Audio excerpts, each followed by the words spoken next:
Ayan, salamat po sa Diyos, and what a very true song. We truly need God every hour. So tayo po ay dumako muna sa panalangin bago tayo mag-jump in sa ating review and lesson this morning. Let us pray.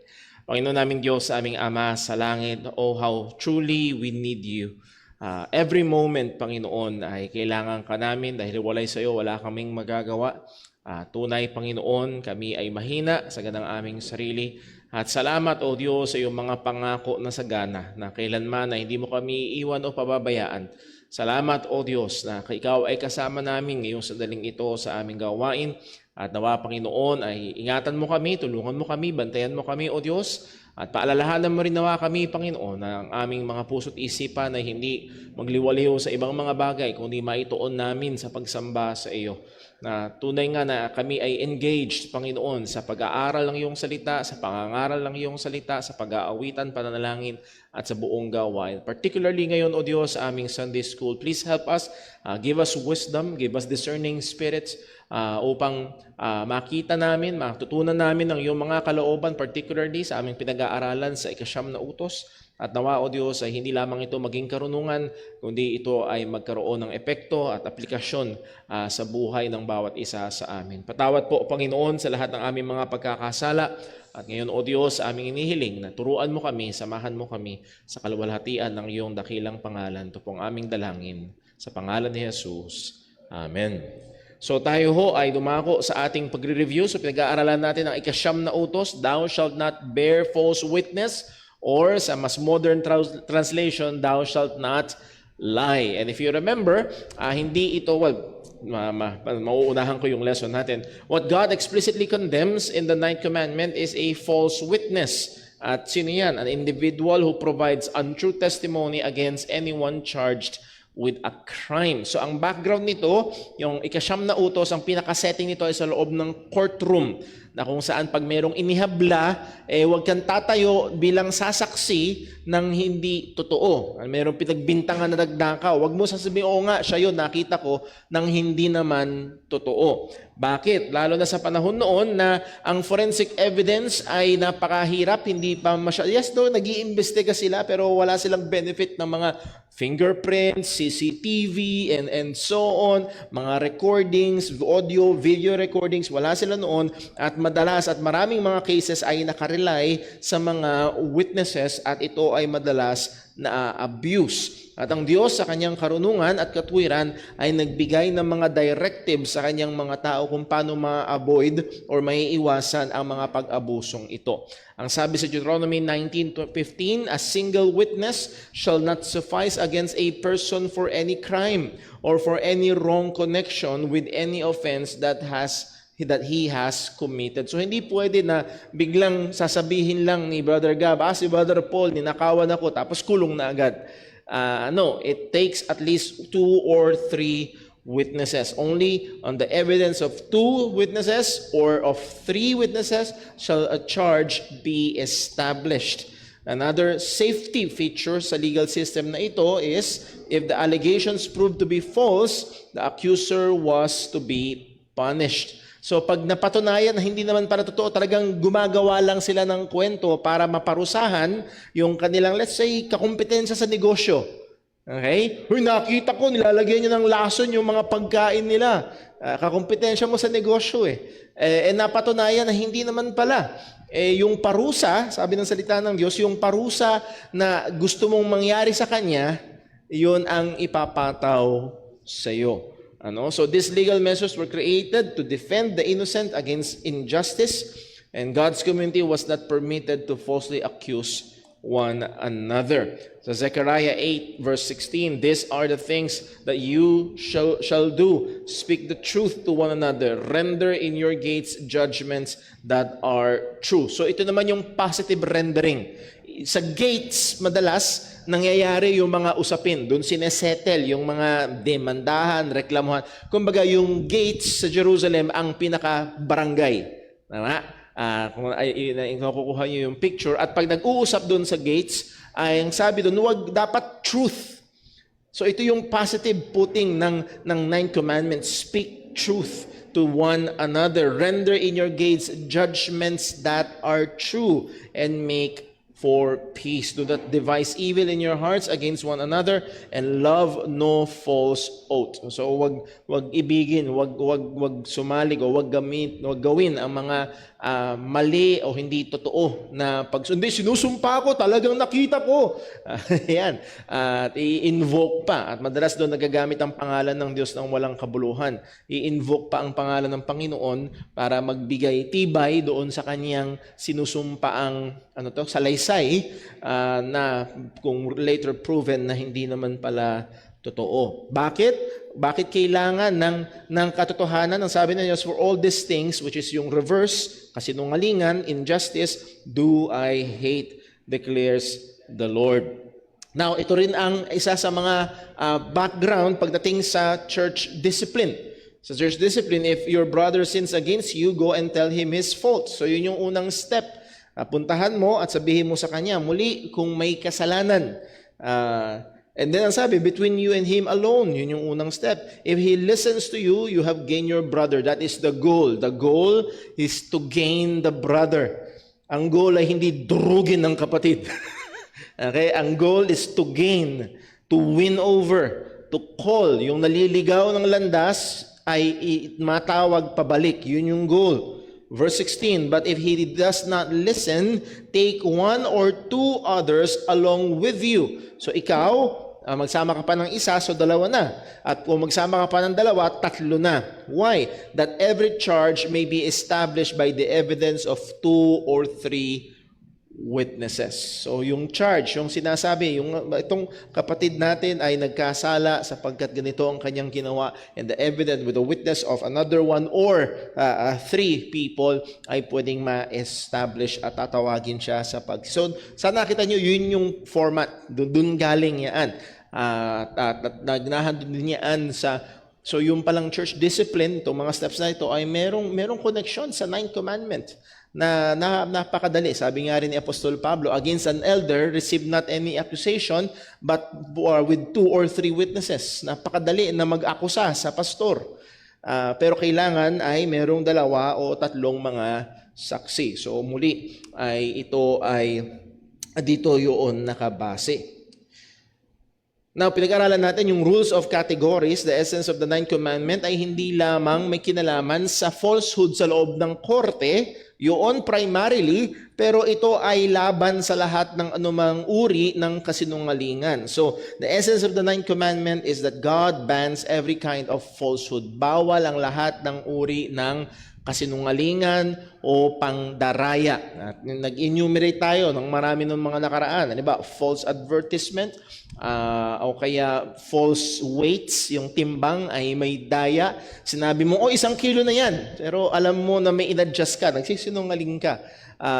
So on. There are many different ways to lie. Hindi natin uulitin yung mga bagay na yan, pero let me just read yung sinabi ni Phil Ryken. We overstate our accomplishments. Sa resume mo, dinadagdagan mo yung mga awards na natanggap mo nung elementary, high school. Wala naman pala. So again, hindi dapat. At the same time, we exaggerate other people's failings. Hindi feelings, failings. Ino-overstate natin yung positive natin, and then ino-overstate natin yung negative ng iba.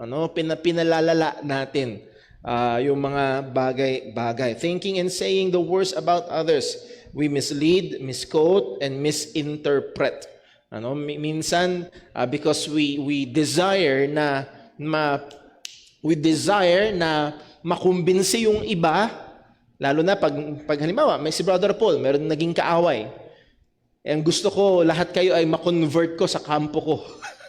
I-exaggerate ko yung ginawa niya. Magdadagdag na ako.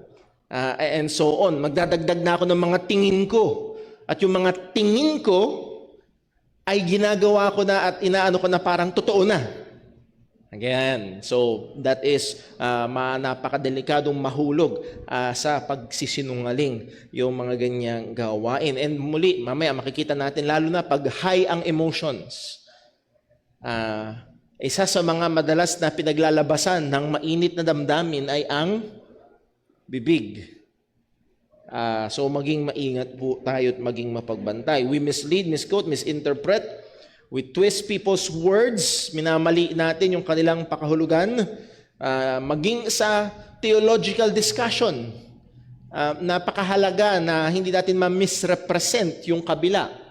So for example, halimbawa, isa sa mga iniisip kong pag-aaralan natin minsan sa Sunday School ay iko-consider natin yung mga major teachings ng ibang mga religious group. Bakit hindi pareho lang? At napakadali na ma-misrepresent natin sila. Okay? So, let us be careful na, yes, maaaring mali sila, pero hindi pa rin yung lisensya sa atin na over-exaggerate natin or magdagdag tayo doon sa mga kamalian nila. So, muli, that will fall on under being a false witness or lying. Taking things out of context in this and many other ways, we exchange the truth for a lie. The most obvious violation ng ikasyam na utos occurs when a lie negatively impacts someone else. Especially forbidden is dishonesty directed at our neighbor. So muli, as the Bible has commanded us, you shall not bear false witness against your neighbor. So muli, nandun yung word na against, laban. So ang punto nun ay magkakaroon ng negative impact. Now, hindi porket walang negative impact, kagaya naman may nakukonsider natin sa bandang dulo, yun yung madalas na definition ng white lies. Nagsinungaling ako, Brother Paul, pero wala namang naapektuhan. Yan. So, pero ang una, at ang binibigyan din dito ay yung merong negatibong epekto kasi doon sa tao na pinag-target nitong kasinungalingan. Leviticus 19:16, you shall not go around. Huwag kang iikot-ikot as a slanderer.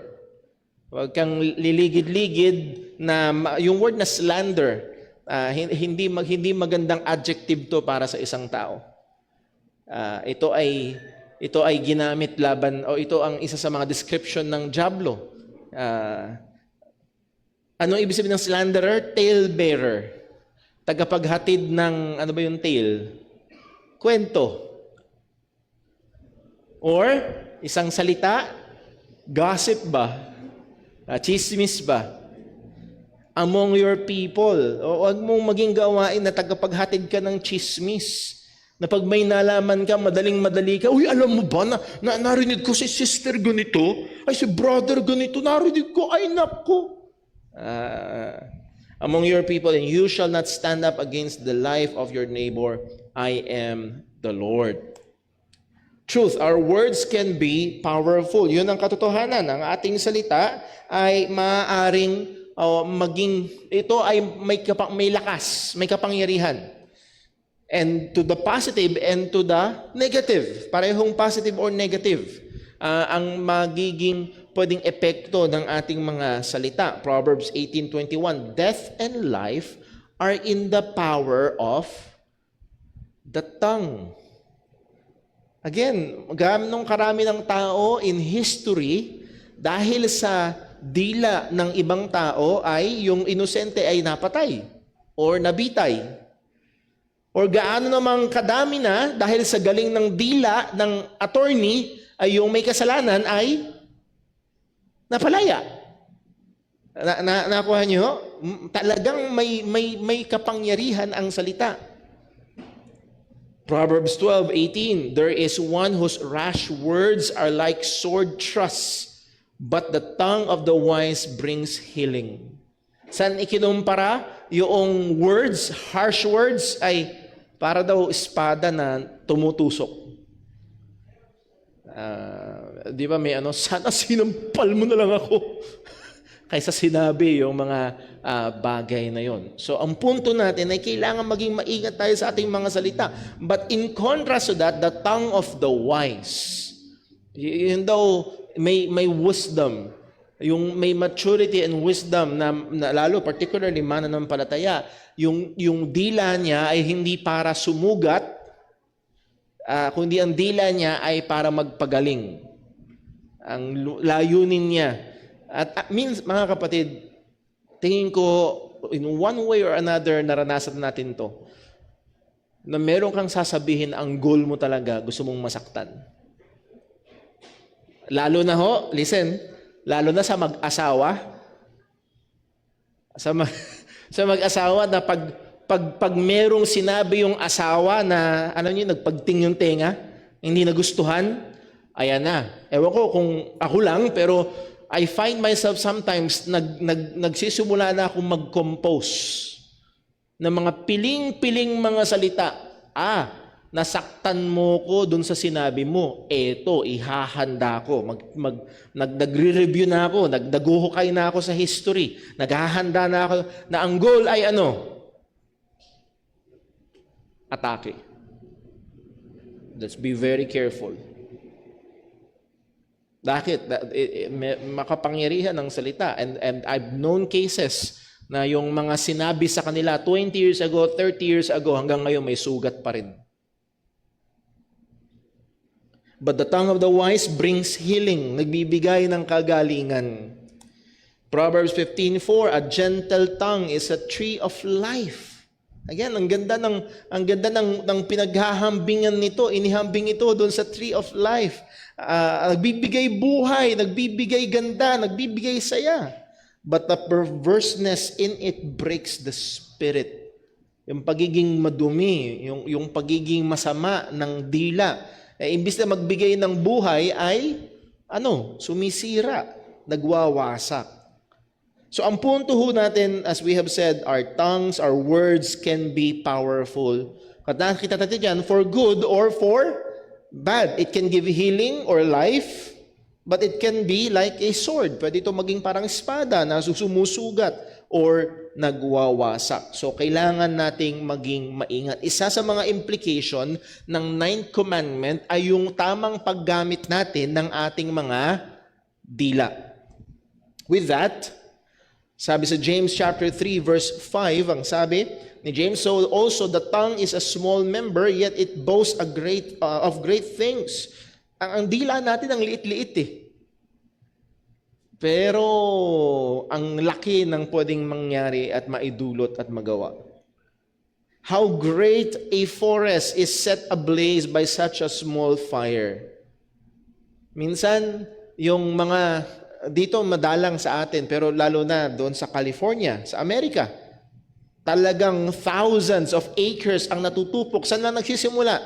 Minsan, isang upos lang ng sigarilyo. Minsan, naturally, isang kumidlat, may tinamaan, nagsimula ang apoy. Isang maliit na lugar lang. At magsisimula ang napakatinding wildfire. So again, how great a forest is set ablaze by such a small fire. Noong World War II, na nagdulot ng pagkamatay ng milyong-milyong mga tao, merong iilan na mga tao na ginamit ang dila nila para sumugod ang daang-daang libong sundalo. Isa dyan ay si Adolf Hitler. Napakagaling na orador ni Adolf Hitler. Ginamit niya yung power ng kanyang persuasive speech para mahikayat ang buong bansa ng Germany na maglunsad ng gera. So again, how great a forest is set ablaze by such a small fire. And the tongue is a fire, a world of unrighteousness. The tongue is set among the members, staining the whole body, setting on fire the entire course of life, and set on fire by hell. For every kind of beast and birds, or of reptile and sea creature can be tamed and has been tamed by mankind, but no human being can tame the tongue. It is a restless evil full of deadly poison. Again, for even kahit na ang tingin natin sa ating sarili tayo ay malago na Kristiyano, if we will be honest, may mga times na pumapalya tayo sa pagkokontrol ng ating dila.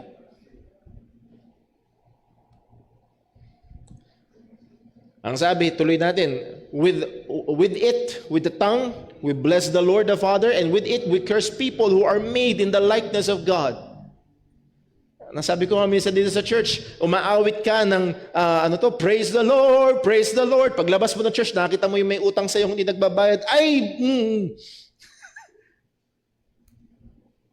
Verse 10, From the same mouth come blessing and cursing. Ang sabi ni James, my brothers, these things ought not to be so. Hindi dapat. Nagbigay pa nga siya ng halimbawa. Pwede bang sa iisang balon lumalabas ang tubig na mapait, ang tubig na matamis? Kumbaga, pwede bang sa iisang gripo pag lumalabas ang salt water and fresh water? Hindi pwede. A small tongue can set on fire a large place. A small tongue can stain the whole body. Pwedeng dungisan ng buong katawan. And yes, hindi lang yung physical, pwedeng dungisan ng buong pagkatao. A small tongue is full of evil and hard to tame. So kailangan nating maging maingat sa ating mga pagsasalita. A single lying, proud, and gossiping tongue can damage and greatly destroy many things. And yes, sa context natin, even the church. Yung maliit na dila ay pwedeng mag-damage, pwedeng magwasak ng maraming mga bagay, ng mag-asawa, ng relasyon ng mga magulang sa anak, ng relasyon ng mga magkakamag-anak, ng relasyon sa loob ng church, yung dila. Now, wag natin sabihin, ay Brother Paul, hindi, titapan ko na lang yung bibig ko, hindi na ako magsasalita. No. Muli, it can be a great power for good, for bad, pero ito rin naman ay pwedeng gamitin for very, very good. So, hindi option na hindi tayo magsalita. Okay? Ang option sa atin ay maging mapagbantay sa ating mga dila. And one of the means that the mouth is used in a sinful way and breaking the 9th commandment is through gossiping. Isa sa mga paraan na madalas nagagamit ang bibig, ang dila, at nalalabag ang ikasyam na utos sa isa pamamagitan ng pagiging talebearer, slandering, or gossiping. Ang sabi ni Apostol Pablo sa 2 Corinthians 12:20, "For I fear that perhaps when I come, I may find you not as I wish, and that you may find me not as you wish, that perhaps there may be quarreling, jealousy, anger, hostility, slander, gossip, conceit, and disorder." Ang sabi ni Pablo, pagdating ko dyan, makita ko kayo, hindi kagaya ng gusto ko sanang makita ko kayo. Anong gusto ni Pablo? Gusto ko kayo makitang nagkakaisa, nagmamahalan, lumalakad sa pananampalataya. Yun ang gusto kong makita. At ang sabi ni Pablo dyan, baka pagdating ko naman din dyan, you may find me not as you wish. Ano ba ang gusto ng church kay Apostol Pablo pagdating ni Pablo or sa kanilang mga pastor? Gusto nila na maalaga, nandun yung gentleness, nandun yung love. Pero pag dumating si Pablo at para bang magulang na umalis, tapos binili na yung mga bata, tapos yung magulang bumili pa ng pasalubong, may Jollibee pa. Excited yung magulang na dumating sa bahay, bibigyan ng Jollibee yung kanyang mga anak, pero pag bukas ng pintuan ng bahay, ano itsura ng bahay? Ano itsura ng bahay? Magulo. May basag, makalat, na imbis na yun sanang bata, Mami! Oh no! Imbis na maging excited siyang makita yung nanay niya, matakot siya na nakita niya yung nanay niya kasi alam niya yun yung larawan dito ni Pablo. Baka pagdating ko dyan, makita ko kayo sa hindi ko gusto at makita niyo rin ako sa paraang hindi niyo gusto. Kumbaga sa magulang, hawak yung hangir. Ayaw mo makita yung nanay o tatay mong hawak yung hangir. At ayaw ni Pablo na makita na siya bilang apostol ay kanyang itatama at pagsasabihan itong mga taga-Korinto. At ano yung mga, kumbaga, kalat sa loob ng bahay, sa loob ng church? Quarreling, jealousy, anger, hostility, slander, nasabi natin kanina, and gossip, yung chismis. Sabi ni Phil Ryken, most gossips contains a fair amount of misinformation. Alam natin ito. Ang joke nga, ang kwento ay napilayan nung nachismis na, naputulan na ng paa. Nababago ang kwento. Kung hindi man nadadagdagan, madalas, ito ay nababawasan. People who gossip trade in hearsay Narinig ko. Rumor, innuendo. Ibig sabihin ng innuendo, ambiguity. Well, hindi ako sure, pero tingin ko ganito. At ang problema, yung nagkwento sa atin na, uy, nakita ko si ano, tingin ko ganito yan. Pag kinuha mo sa iba, uy, nakita doon yung ano, ganito yan. Hindi na tingin ko, ganito na. At naiiba na yung impormasyon and other notoriously unreliable forms of communication. Ito yung problema sa chismis. Yung kwento-kwento, naiiba, nababago. One may say the information that I am sharing is factual. Pero Paul, yung kinukwento ko, hindi chismis. Totoo naman eh. Talagang yun yung nangyari. Now, ito ang mahalaga at kailangan natin bigyang pansin. It is important to consider the motive behind the transfer of the factual, often negative information about others. Okay? Sabihin na natin na facts. As in, totoo. Yung ititransfer mong information sa iba patungkol kay ganito, patungkol kay bro, patungkol kay sis, kukwento mo sa iba ay totoo. Okay? Totoo. Pero isang magandang tanong, ano yung motibo? Bakit mo ikukwento? Bakit? Anong makadiyos at mapagmahal na motibo na itatransfer mo yon sa iba? So isa sa mga babantayan natin ay ang motibo. Isa sa mga titignan natin ay hindi agad basta, totoo naman yung sinabi ko, Brother Paul, yun talaga ang nangyari. Okay, purihin ang Diyos, totoo. Pero kailangan bigyan pansin, ano ba ang motibo? Ano ang motibo? Humiram ako ng definition sa gotquestions.org, isang magandang web. Hindi lahat ng nandun ay tama, pero maganda. Napakalaking tulong. What is gossiping? The Hebrew word translated gossip in the Old Testament is defined as one who reveals secrets, one who goes about as a talebearer or scandal monger. May sikreto kang nalaman. Okay, maaaring may nag-uusap. Tapos, nasa CR kayo? Nasa CR? Nangyayari ba yun? Sa mga pelikula, nangyayari yun. Nasa CR ka, tapos may pumasok na dalawa, nag-uusap sila, may narinig ka ng pinagkukwentuhan nila. Oh no! And then, here you are, para kang ambulansya na sinisiwalat yung nalaman mong impormasyon. He reveals secrets or lalo na may pinagkatiwala sa iyo. Mga kapatid, isa yun sa iingatan natin dahil tayo ay magkakapatid sa Panginoon at ini-encourage natin ang isa't isa na magtulungan at isa sa mga paraan na magbuhatan tayo ng pasanin ng kabigatan. Ano yun? Sabi ng Bible, magpasanan tayo ng kabigatan ng isa't isa. So may mga pagkakataon na mag-share tayo ng bigat. Mag-ingat na baka mamaya meron kayong kapwa nanay na nag-share ng bigat niya sa kanyang asawang lalaki. At nung siya ay nag-share na ang layunin sana ay maging katuwang ka sa pagpasan, ang ginawa mo ay isiniwala.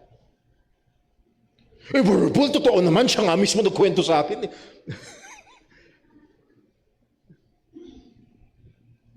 Scandal monger.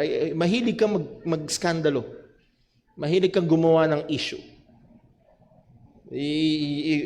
Gusto mo na sa gitna ka ng bagyo. A gossiper is a person who has privileged information about people and proceed to reveal that information to those who have no business knowing it. Binigyan ka ng pribilehiyo. At lalo na sa akin, bilang isang pastor, isa yon sa mga dapat at pinagsusumikapan kong ingatan. Dahil isa sa gawain ng pastor ay makinig sa mga problema. At ang punto ay ito, kung ikaw ay may pinagkatiwalaan, may privilege ka na nag-confine sa iyo ang isang kapatid o ang ibang tao ng impormasyon na lalo na maaaring sensitibo, wag mong ikalat sa mga taong walang business, walang koneksyon. Muli nga, anong dahilan? At best, listen, Kaya minsan may mga times na nagme-message sa akin, Brother Paul, pakipag-pray. Ito yung kalagayan namin ngayon, pakipag-pray. At madalas, sasabihin ko, tatanong ko muna, pwede ko hubang i-share sa church? Pwede ko hubang i-forward to sa mga GC ng ating church? Hihingin ko yung permission. Kasi baka mamaya, yung problema, gusto nila ay very private, maaaring medical problem, pero gusto nila very private. So hindi ko ina-assume agad na i-share ko. Ihingin ko yung permiso. Or baka mamaya may nag-confine sa inyo, ganito yung kalagayan, at talaga nakita nyo, napakabigat nung sitwasyon. At maaaring pwede mong sabihin, kapatid, ang bigat ng sitwasyon, actually hindi ko alam kung anong sasabihin sa'yo, pero pwede ba? Pwede ba? Okay lang ba sa'yo kung may pagkakataon na itanong ko? Hindi ko man masabi lahat ng detalye, pero ikasangguni ko, halimbawa kay Brother Paul, para lang pwede ba yon? Again, ano ang purpose? Ang purpose mo kasi gusto ko itang matulungan, kapatid. Ako rin mismo eh. Mag-share tayo ng kabigatan sa isa't isa. Nung binishare mo sa akin, ang bigat talaga. Kailangan ko ng wisdom. Kailangan ko ng... so, pwedeng i-share. O humingi ka ng permiso. Okay? So, muli, ilan lang yun sa mga practical na mga bagay. Note, gossip differs from simply sharing information in two key ways. Okay? So, Brother Paul, bakit pag nag-forward ka sa mga GC, hindi yun gossip? Nag-forward ka ng prayer request, hindi yun chismis. Well, meron dalawang malaking pagkakaiba. Ang chismis, sa simply na-share ka lang ng factual information. Number one, intent. Anong intention? Sabi ko nga kanina, anong motibo? Bakit mo i-share? Gusto niyo lang bang meron kayong pagtawanan? Or sinishare mo ba to para, si ganito, ano mo ba, nalaman ko, si ganito. Pero ako, hindi ako. Ang goal mo ba ay gawin mo siyang tungtungan, ibaba mo siya, and then aapakan mo siya para tumaas ka?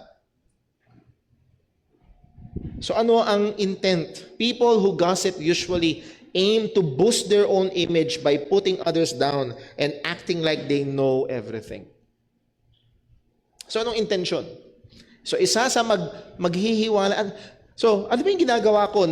Talaga bang bilang kapatid sa Panginoon gusto ko lang i-share para maipag-pray at isa sa mga susuriin, ano bang intention ko?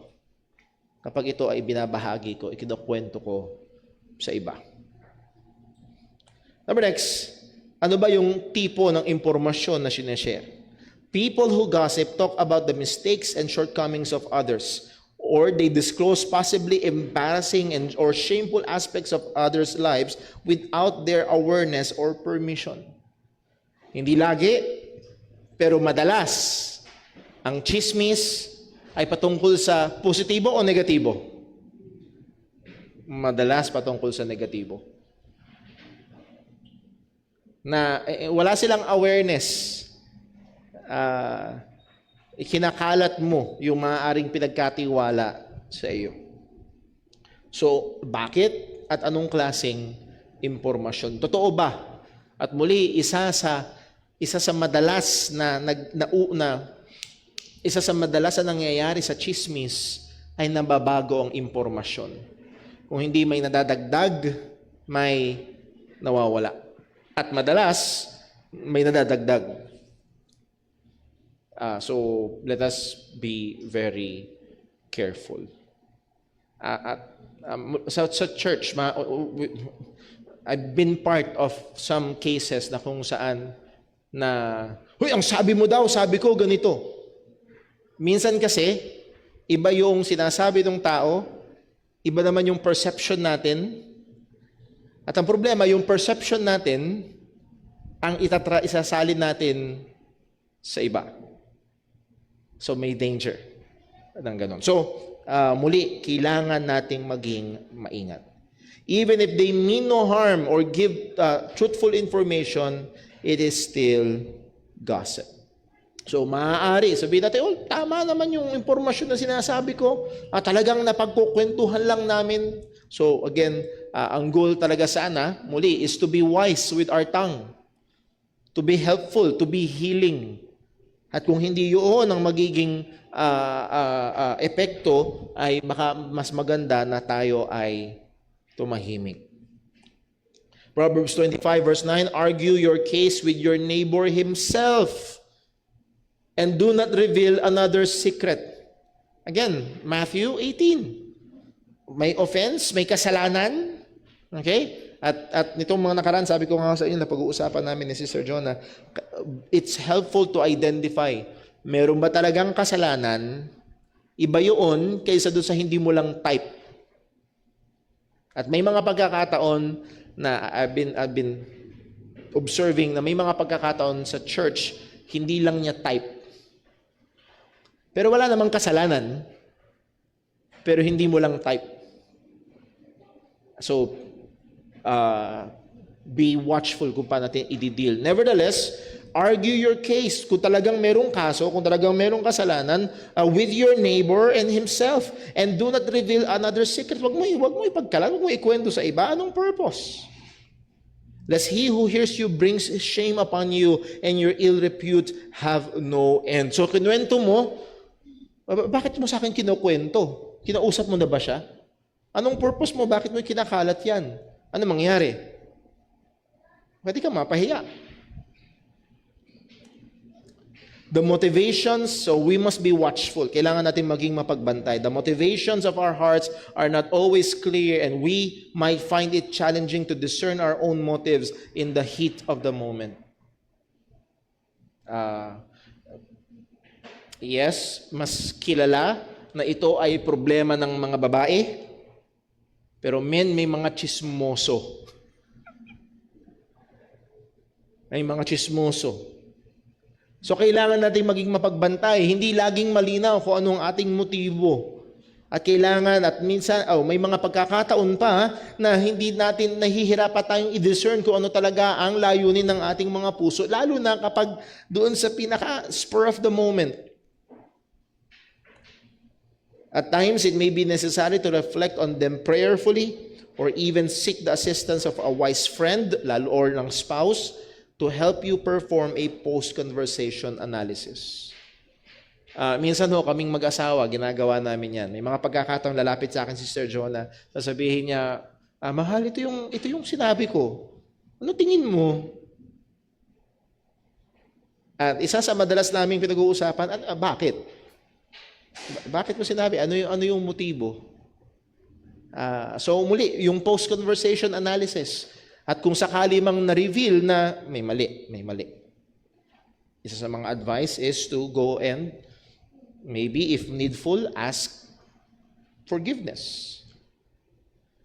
So kailangan nating maging maingat. Muli ang dila ay napakahirap kontrolin. May mga pagkakataon yung aso na alaga mo na ng ilang taon, sabi mo, hindi nangangagat yan, hindi nangangagat, tapos biglang At maaaring tayo mismo, tingin na natin sa sarili, disiplinado ako, pagdating sa mga words ko, pagdating sa dila ko, hindi ako basta-basta nagko-comment. Pero muli, may mga pagkakataon. Na-traffic ka, na-late ka sa trabaho, nainit na yung ulo mo, meron pang kinat ka pa, habang nagdadrive ka, kinat ka pa. Hindi ko alam kung bakit. Pag nasa likod ako ng manubela, 50% off agad ang patience. At sa may mga pagkakataon na minsan si Sir Jonah sasawayin ako, mahal. Pag nagda-drive, mahal. Hindi maganda yung sinabi mo. Patungkol dun sa nagda-drive. So muli, kailangan nating maging mapagbantay. We must be watchful. It is not only the one speaking, but also the one listening must be watchful. Hindi lamang yung nagsasalita, kundi yung maging yung nakikinig. According to an old rabbinic saying, slander or gossip kills three. 3 daw ang pinapatay nito. Ang nagsasalita, ang nakikinig, at yung pinag-uusapan. Maaari 3 ang nadadamage. Proverbs 18:8, the words of a whisperer are like delicious morsels. Ay, alam niyo ba, may nalaman ako. Ano man ang tendency natin? Ano yun? Ang tendency natin, ha? So maging maingat din tayo sa ating pakikinig. Baka maya may mga times kung hindi man makaya mong mapigilan ay baka kailangan mong ialis ang iyong sarili doon sa umpukan. Question number 144 ng Westminster Shorter Catechism pagdating sa the Ninth Commandment. Muli, hindi lang to negative kung hindi positive. Ano yung positive? What are the duties required of the Ninth Commandment? The preserving and promoting of truth between man and the good name of our neighbor, as well as our own, appearing and standing for truth and from the heart, sincerely, freely, clearly, and fully speaking the truth and only the truth in matters of judgment and justice, and in all other things whatsoever, a charitable esteem of our neighbor, loving, desiring, and rejoicing in their good. So sana makita nyo, hindi lamang yung impormasyon, totoo ba to?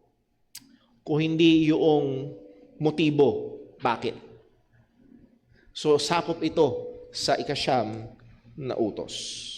We serve the God of truth. Mabilis na lamang to. The Father is the Father of truth. Romans 3 verse 4, for God forbid, yea, let God be true, but every man a liar. Proverbs 12:22, lying lips are an abomination to the Lord, but those who act faithfully or truthfully are His delight.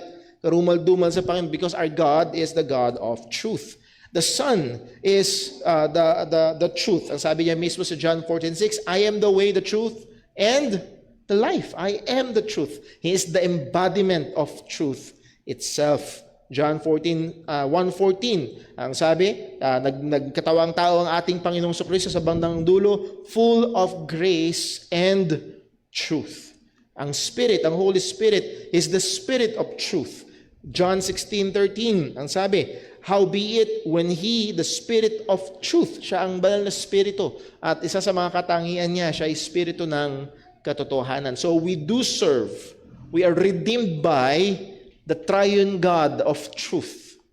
So tayo bilang kanyang mga tinubos, bilang kanyang mga tao, ay dapat maging totoo, hindi lamang sa sinasabi natin, kundi maging tapat din sa motibo ng ating mga puso.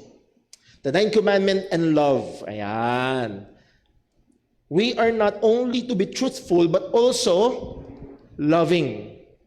Okay? Bakit sa Ninth Commandment, isa sa mga punto ay huwag kang sasaksi sa hindi totoo laban sa iyong kapwa.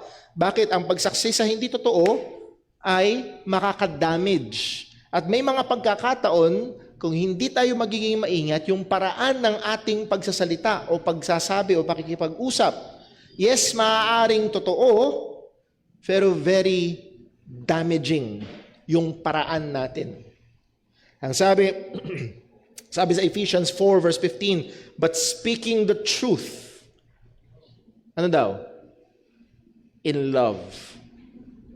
Kung gusto nyong imagine ng isang bag, ang bag na yon ay pag-ibig at doon mo ilalagay yung katotohanan at ibibigay mo sa iba. Speaking the truth in love, in the realm of love. Yung ating pagsasabi ng katotohanan ay dapat ay mayroong budbud o nalalaman o nakalaman sa pagmamahal. Sabi ni Warren Wiersbe, truth without love is brutality and love without truth is hypocrisy. At may mga pagkakataon sa pagsasabi na hindi, basta ito ang totoo, ay magiging brutal.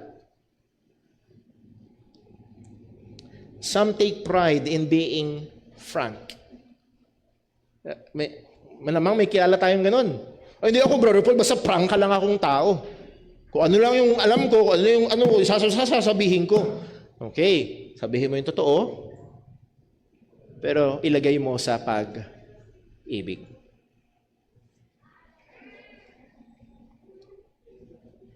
The Ninth Commandment does not give us the license to speak all that is in our minds in disregard of others. Yung iba, basta kung ano yung nasa isip ko, kung ano yung alam ko, kung ano naramdaman, yun yung totoo, sasabihin ko.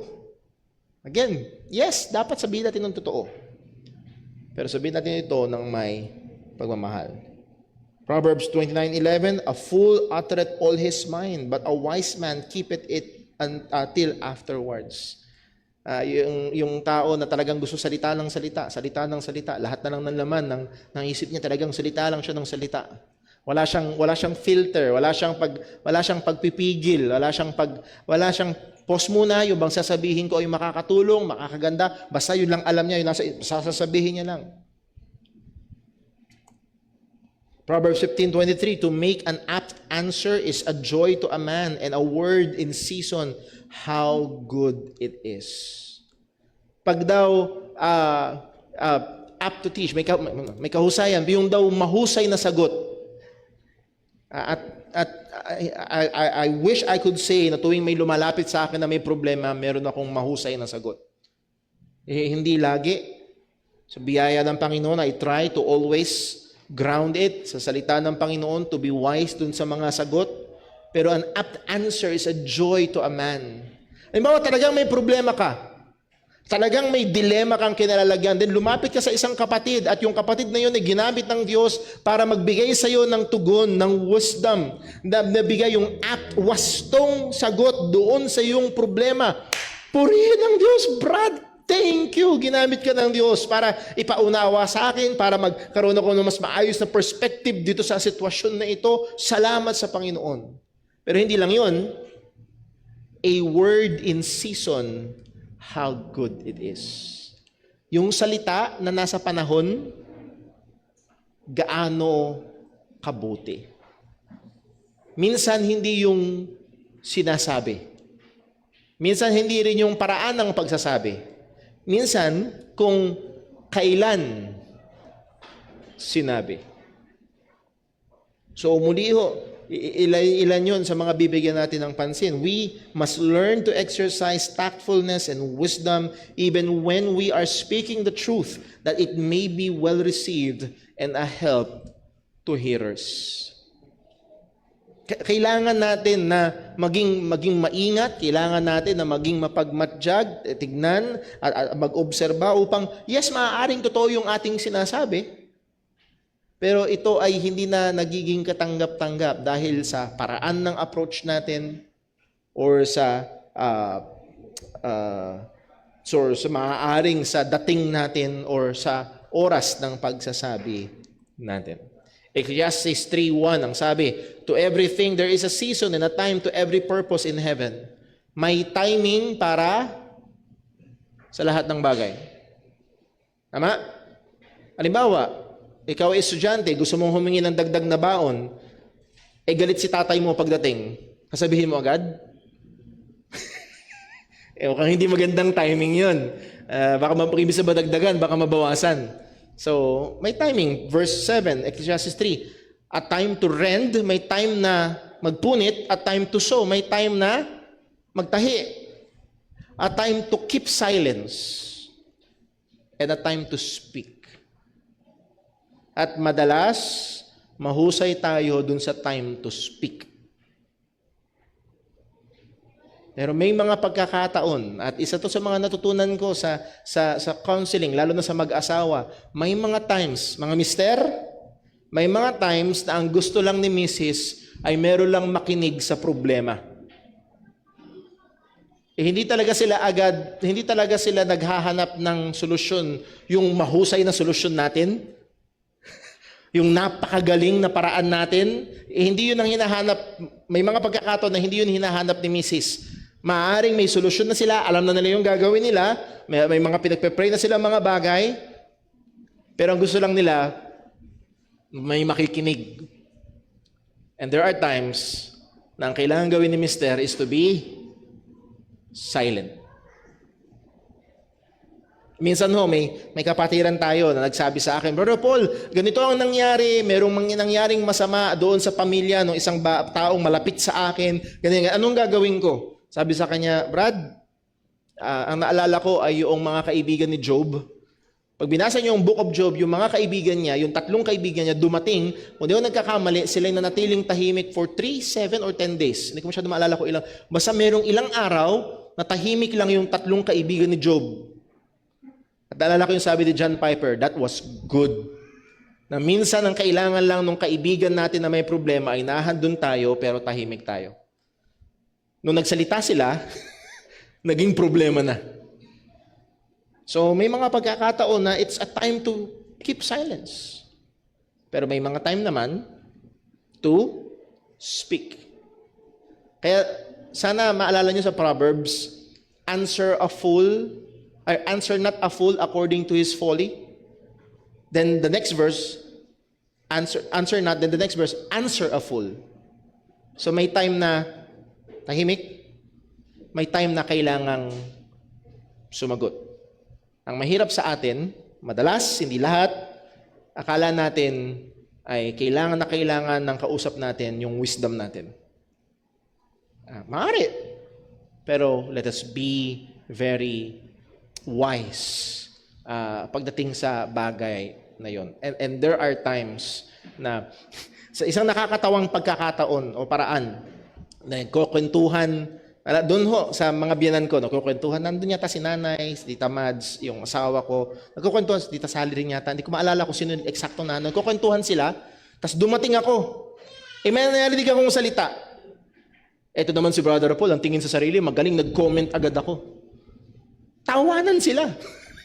Kasi ang layo-layo nung kinomen ko dun sa pinag-uusapan nila. At madalas ganon, kung nakinig pa sana, mas magiging tama yung comment or yung payo. So again, those are just some wise things. Masyado tayong humahaba sa bagay na yan. So bibilisan natin ito. Medyo nahagingan na natin ito, pero gusto kong tingnan natin and mga kapatid, struggle with me. Hindi ito madali. White lies. Ano ang white lies? Sabi ng GodQuestions.org, a white lie is an untrue statement. Hindi ito totoo. May sinabi na hindi totoo, but it is usually considered unimportant because it does not cover up a serious wrongdoing. Well, hindi totoo, Brother Paul, pero wala namang naapektuhan. White lies ang tawag nila. Or a white lie is it is deceptive, muli, mapandaya, but it may also be polite or diplomatic. Ano yun? Maaring ayaw mo lang sumama ang loob niya, kaya magsisinungaling ka. Bagay ba yung suot ko? Bagay ba? Bagay. Ayaw mo lang sumama ang loob niya. Or it could be a tactful lie to keep peace, or in a relationship, it could be a helpful lie. Sabi ng iba, or po makakatuloy yung pagsinungaling to ostensibly benefit someone else. It could be a minor lie or to make oneself look better in some area. Brother Paul, pag kasi naging honest ako sa resume ko, hindi ako matatanggap. So para magkatanggap ako sa trabaho, para magkatrabaho ako at magkasweldo ako, para may maipangbuhay sa pamilya ko, ipapad ko lang ng konti yung resume ko. Okay? Para sa ikabubuti ng aming pamilya. Ayan. So, madalas doon yung mga white lies. Sabi ni John MacArthur, a white lie is any lie that due to mitigating or justifying circumstances. Ayan. Ano man yung pagdadahilan para maipakitang okay lang. Nagsinungaling ako pero mitigating or justifying circumstances. Honorable intentions or limited scope is considered negligible. Ito yung mga pagsisinungaling na hindi naman ano yan kasi nakabuti pa nga eh. Hindi naman ano yan kasi wala namang nasaktan. Hindi naman ano yan kasi ano yan hindi big thing yan, Brother Paul. Ayan. Madalas yun ang tinatawag na white lies. Note, some suggest that there are circumstances that it can be justified. Muli, merong mga nagsasabi na may mga pagkakataon na ang pagsisinungaling ay pwedeng ma-justify. Pwede sabihin na okay lang. Now, I will be honest, habang nagbabasa ako at kinukonsider ang mga bagay-bagay, lalo kong nakikita na hindi ito madali. Ang issue na ito ay hindi madali. Lalo na, listen, pagdating sa mga delikadong sitwasyon, hindi pa tungkol sa resume, hindi pa tungkol sa magtatampo ba yung misis mo o hindi. No. Hindi katungkol sa yung magiging kasundo mo ba yung kapitbahay mo o hindi. May mga sitwasyon na talagang magiging napakahirap. There are some accounts in the Bible that seems to present lying as or a form of deception acceptable. Okay? Lalo na, nagiging extra challenge ito dahil may mga lugar sa Bible na tila baga pinapakita na may mga pandaraya or pagsisinungaling na parang okay lang. Or nakabuti pa nga eh. Example, yung mga Hebrew midwives. Naalala niyo yun sa Exodus chapter 1? Nung natatakot na yung Pharaoh, masyadong dumadami yung mga Hudyo. So anong sabi niya? Pinatawag niya yung mga kamadrona, o pag ang anak ay babae, hayaan niyo mabuhay. Pag ang anak ay lalaki, patayin niyo. Yun yung utos ng Pharaoh. Anong sabi sa Exodus 1 verse 17? But the midwives feared God. It's better to obey God rather than man. Okay? And did not as the king of Egypt commanded them, but saved the men children alive. Okay? Iniligtas nila. And the king of Egypt called for the midwives and said unto them, Why have you done this thing and have saved the men children? Bakit nyo ginawa? Di ba malinaw yung utos ko? Pag ang pinanganak ay lalaki, papatayin. Anong sabi ng mga midwives? Verse 19. And the midwives said unto Pharaoh, Because the Hebrew women are not as the Egyptian women. Kasi yung mga Hudyong babae, hindi kagaya ng mga Egyptianong babae. Ano daw? For they are lively and are delivered the midwives come in to them. Sa madaling salita, napakalusog ng mga Hudyong babae, papunta pa lang yung mga kumadrona na ilalabas na. Yung mga Egyptianong babae at tagal mag-labor, naaabutan pa namin.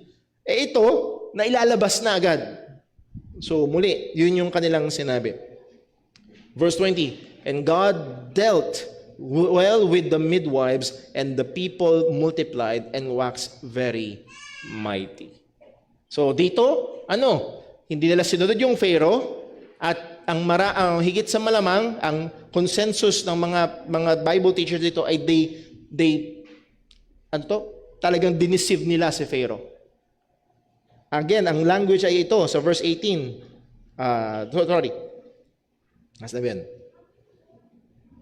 Verse 17, And the midwives feared God and did not as the king of Egypt commanded them, but what? Saved the men children alive. So hindi sila basta pagdating nila doon, ay naipanganak na, wala na kaming magagawa. No, ang lengguwahe ay they saved the men children alive. So, mas mabigat daw na nagsinungaling itong mga midwives kay Pharaoh. Anong ginawa ng Panginoon? God dealt well with the midwives. So nagsinungaling sila, pero nakitungo ng maayos sa kanila ang Diyos. Yan. Isa pa, kung hindi pa kayo hirap doon, isa pa, si Rahab. Ilan nyo si Rahab? Siya yung prostitute sa Jericho na tumanggap dun sa mga spies. Joshua chapter 2 verse 2. And it was told the king of Jericho saying, Behold, there came men in hither tonight at the children of Israel to search out the country. And the king of Jericho sent unto Rahab. So for some reason, alam nila na doon nagpunta kay Rahab. Bring forth the men that are come to thee, which are entered into thine house, for they be come to search out all the country. And the woman spake to the two men and hid them and said thus, There came men unto me, but I wist not whence they were. Ayan. So anong sabi? May dumating na spiya. Alam nung government na may dumating na spiya. Alam nung hari na dun sa bahay ni Rahab pumunta yung mga spiya. Anong ginawa ni Rahab? Itinago niya yung mga spiya. Nung dumating yung mga sundalo para inuutusan si Rahab na ilabas yung mga dalawang spiyang Hudyo, ang sabi ni Rahab, may dumating nga, pero hindi ko alam kung saan sila nagpunta. Alam ba niya o hindi? Alam. Nagsinungaling ba siya o hindi? Nagsinungaling. Pagdating sa Joshua 6 verse 17, And the city shall be accursed, even it and all that are therein, to the Lord. Only Rahab the harlot shall live, and she and all that are with her in the house, because she hid the messengers that was sent. So anong nangyari? Si Rahab na nagsinungaling ay hindi namatay. At si Rahab na nagsinungaling, actually, pag binasa nyo sa Hebrews chapter 11, nahandun siya sa Hall of Fame of Faith. Pinuri yung pananampalataya ni Rahab.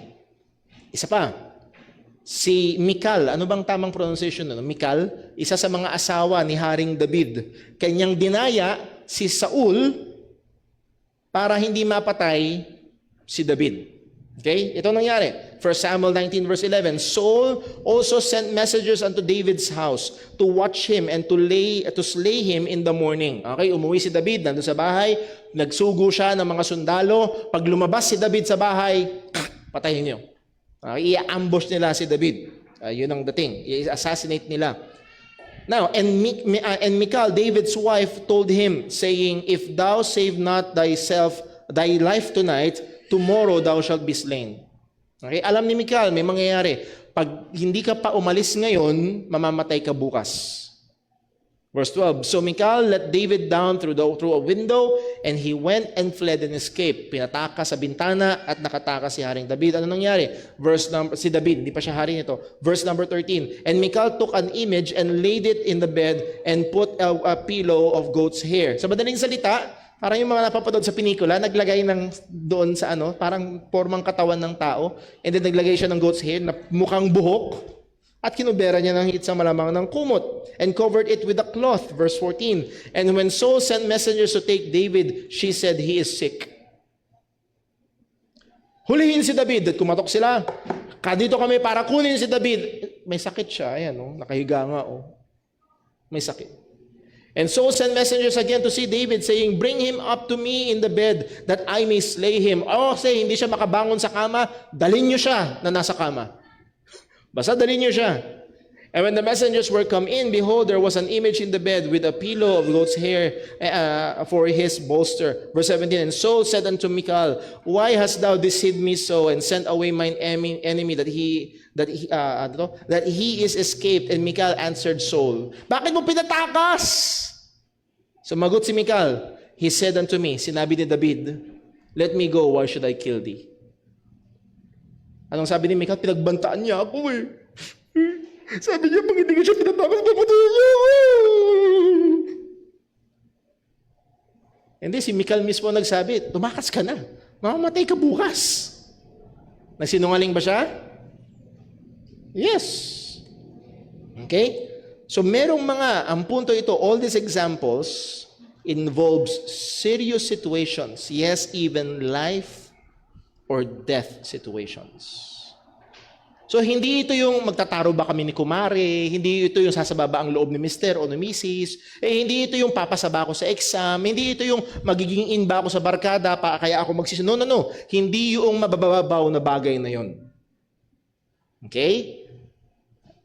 Yung mga life or death, very, very serious situations. This is not a salesman exaggerating his products for better sales, or a student lying to his teachers para makatulungan yung kanyang mga kaibigan, or a parent lying to his children to make them obey.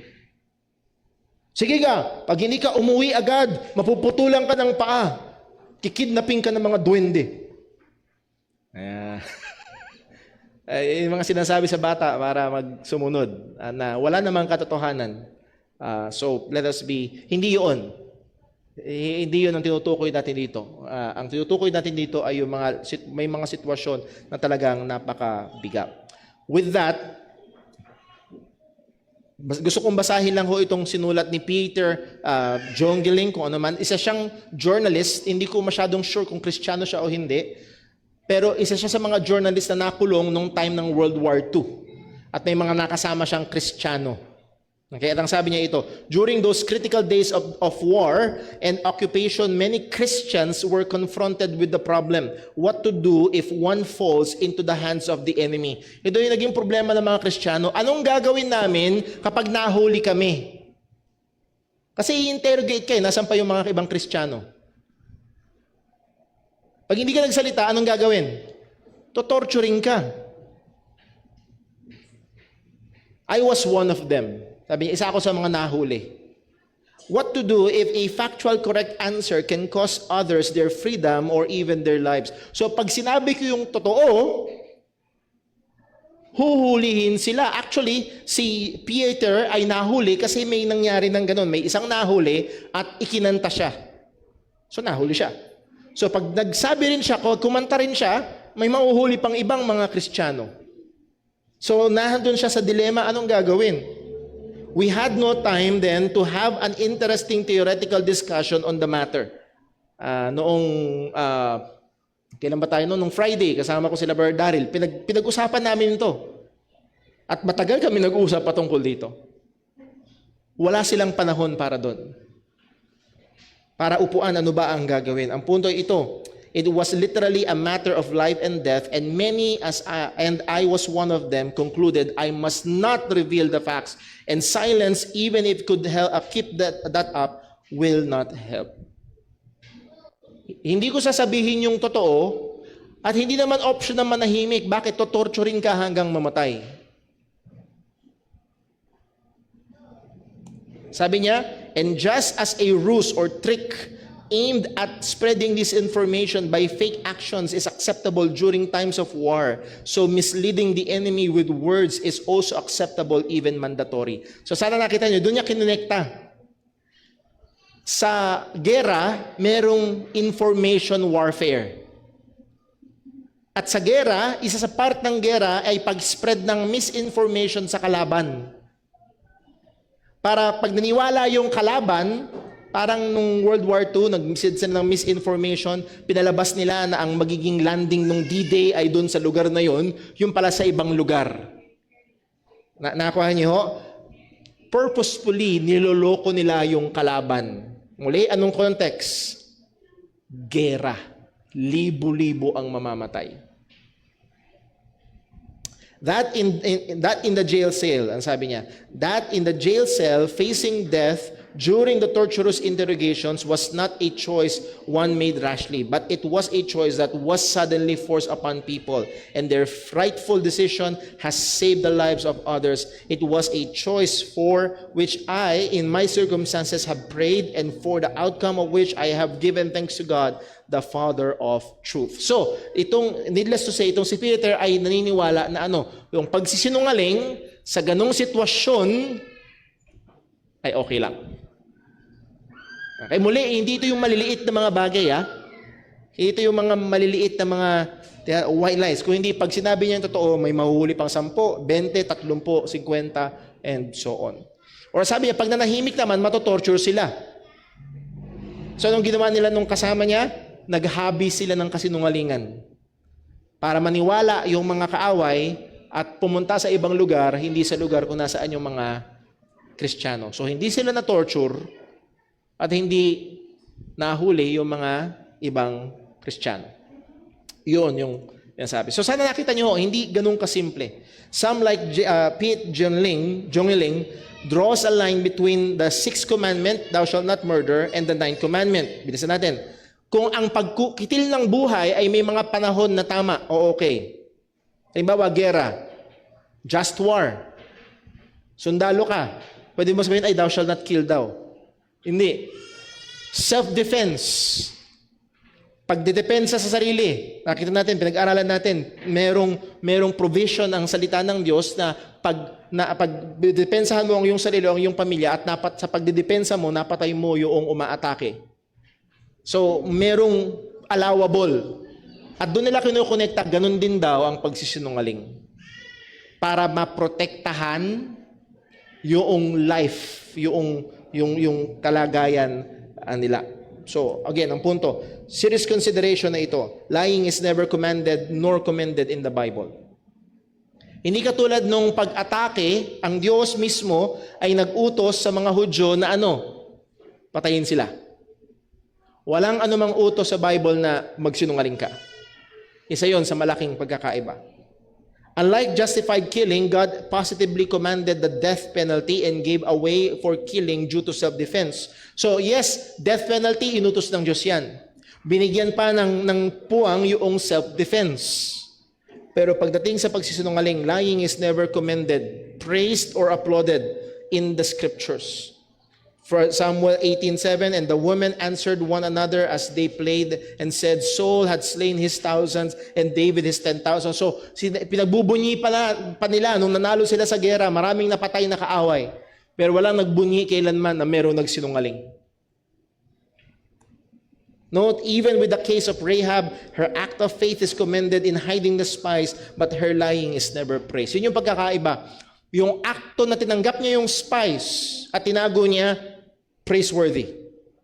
Pero yung akto na nagsinungaling siya ay kailanman hindi kinomend sa Scripture.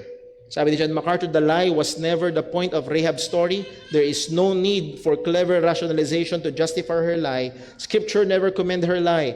Rahab is never applauded for her ethics. Rahab is a positive example of faith. In fact, Hebrews 11:31 explicitly commends Rahab's hospitality to the spies and nothing more. So hindi yung pagsisinungaling niya ang kinomend, kung hindi yung pananampalataya niya na nakita sa pagtanggap niya ng mga spiya. So anong punto? The positive outcome does not negate the sinfulness and of the accountability of the action. Point, a white lie is still a sin. So, kung tanongin niyo si Brother Paul, yes, kasalanan pa rin. May mga pagkakataon ba na humanly speaking hindi may iwasan, lalo na, again, mga kapatid, wala naman tayo sa gera. Wala naman tayo sa ganong sitwasyon ng persecution. So sana wag niyong gamitin yung Sunday school lesson ngayon na, no. Sana nanatili pa rin, yes, it is still sin. Pero makikita natin, maging sa Bible, even people of faith ay nagagawa yun dahil may mga sitwasyon. Pero hindi at never yun pinuri sa salita ng Diyos. With that, I rest my case. Siguro isa o dalawang tanong lang na mabilis. Brother Aldrin.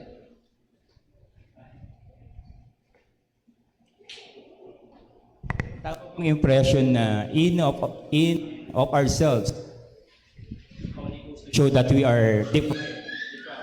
Doon sa ba halimbawa kanina, sa ating mga sarili, pinapahayag lang yun, talagang makasalanan ng tao. Opo. Yun lang ang Diyos, in all His wisdom, He can work things all for the good. Tama bang impression yon? Ibig sabihin, yung mga example kanina, talaga nagsinungaling sila eh. Opo. And it only goes to show na talagang ang tao, sa sarili natin, makasalanan. Accountable tayo doon sa kasalanan. Accountable tayo doon. Opo. And then it's just that our God is sovereign in all His wisdom, can work things all for the good. Yes, He does. Apo. Kagaya nung nangyari kay Joseph, ang sabi niya sa mga kapatid niya, ye intend evil. Ye intend evil against me, but God intended it for good. May masama yung layunin nila, pero ito ay inintend ng Panginoon sa ikabubuti. So, thank you po, Brother Alden. Meron pa po ba? Si Sister Tina? Good morning po, brother. Good morning po. Itatanong ko lang doon sa paano mo malimbawa, kausap mo isang tao, tas paano mo siya. Tapos yung, yung halimbawa, may dalawang tao. Kailangan yung may siya ba? Para mapaniwalaan yung sinabi niya. Pero doon sa taong involved, alam nila pareho na something may nagawa. Paano mo yung brother pula? Ito sinungaling, ito nagsasabi ng totoo. Paano po yun? Okay. Ito ang katotohanan. May mga sitwasyon na napakahirap, lalo na pag dalawa lang kayo. Okay? May mga pagkakataon, it's just your words against their words. So doon papasok yung pangangailangan natin again, sabi ng salita ng Diyos, magsama ka ng isa pa o dalawa para ma-establish. Baka kasi mamaya paniwalang-paniwala ka na nagsisinungaling siya, pero meron palang ibang mga tao na alam nila yung pangyayari. Maaaring sila ang nakarinig, maaaring sila ang nakakita, na pwede sila magbigay liwanag kung ano talaga ang sitwasyon. It may be out of misunderstanding or assumptions na ina-assume agad na nagsisinungaling o may ginagawa na hindi itong taong ito. So, ganun kaganda yung wisdom ng salita ng Diyos. Hindi isang tao laban sa isang tao, kundi magsama tayo ng isa pa o dalawang saksi. Para yun yung magiging kung kailangan ay merong ebidensya para ma-establish yung mga bagay-bagay. Next po, sagutin ko lang yung isa sa cellphone. May nag-text si Brother Boy. Kung kasalanan ang maglay, higit na kasamaan na magturo ng maling aral using the Bible as evidence or proof. Right? Yes po. Kailanman ay hindi tama ang magturo ng mali. At lalong masama kung ito ay knowingly ay alam nilang mali at tinuturo pa rin. Ganon din kasama ang mag-amin o mag-aris ang maling turo. Yes, kung alam nila na maling turo, ay lalong masama yun. Pero may mga pagkakataon na may mga bagay akong nag-amen ako noon. Pero ngayon, hindi na. Okay? So we grow. May mga doon sa lesson natin sa Romans 14, huwag natin kalimutan. There are may mga lugar sa buhay natin na lumalago tayo maging sa kaalaman ng salita ng Panginoon. With that, let's pray. Panginoong Diyos, aming Ama sa langit, maraming salamat po sa iyong salita. Tulungan mo nawa kami, O Diyos, na sumunod sa iyong kautusan at lalo pang maging matamis ang iyong mga kautusan. Lord, ilayo mo sa amin ang kasinungalingan. Tulungan mo kaming maging totoo. Hindi lamang maging totoo, kundi maging mapagmahal sa pagsasabi ng katotohanan. At nawa ang iglesyang ito'y ingatan mo, tulungan mo, O Diyos, at maging ang mga pagpa-fellowship namin ay patuloy na ikaw ang maluwalhati. Lahat ng ito'y dalangin namin sa ngalan ng aming Panginoong Hesukristo.